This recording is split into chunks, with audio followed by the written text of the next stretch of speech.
আওয়ামী লীগ বিদেশের মাটিতে বসে দেশে অস্থিতিশীল পরিস্থিতি তৈরির চেষ্টা করছে কিনা সে বিষয়ে নজর রাখছে সরকার। একথা জানিয়েছেন প্রধান উপদেষ্টার প্রেস সচিব শফিকুল আলম। বিকেলে ডক্টর ইউনূসের মালয়েশিয়া সফর সংক্রান্ত সংবাদ সম্মেলনে তিনি আরও জানিয়েছেন, মঙ্গলবার মালয়েশিয়ার প্রধানমন্ত্রীর সঙ্গে দ্বিপাক্ষিক বৈঠক করবেন প্রধান উপদেষ্টা। সফরে দুদেশের মধ্যে শ্রম, প্রতিরক্ষা, জ্বালানি ও হালাল খাদ্যসহ নানা খাতে অন্তত 5টি সমঝোতা স্মারক সই হতে পারে।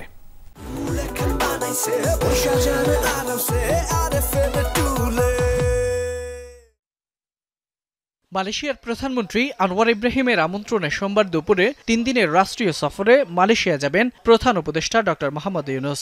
সফরের বিষয়ে বিস্তারিত জানাতে দুপুরে রাজধানীর ফরেন সার্ভিস একাডেমিতে ব্রিফ করে প্রধান উপদেষ্টার প্রেস উইং।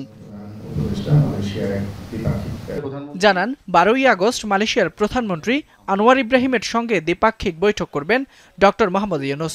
সফরে দুদেশের মধ্যে অন্তত 5টি সমঝোতা স্মারক স্বাক্ষর হওয়ার সম্ভাবনা রয়েছে। পুত্রজায়ায় মালয়েশিয়ার প্রধানমন্ত্রী কার্যালয়ে মাননীয় প্রধান উপদেষ্টা ও মালয়েশিয়ার প্রধানমন্ত্রীর মধ্যে একটি দ্বিপাক্ষিক বৈঠক অনুষ্ঠিত হবে।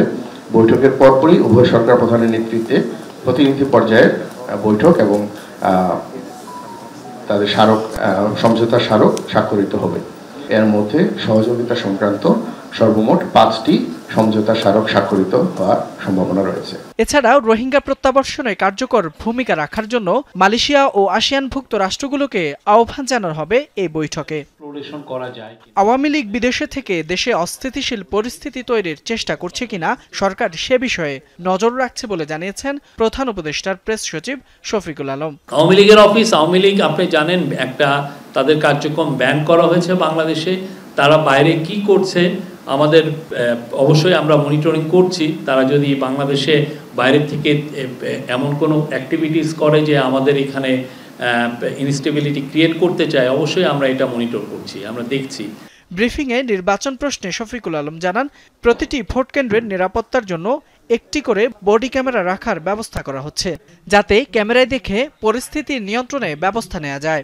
47,000 ভোটিং বুথে প্রত্যেকটা বুথেই যাতে একটা বডি ক্যাম থাকে, এটা থাকলে যেটা হবে যে তাহলে সিকিউরিটিটা আরো ভালোভাবে আমরা ইনশিওর করতে পারবো।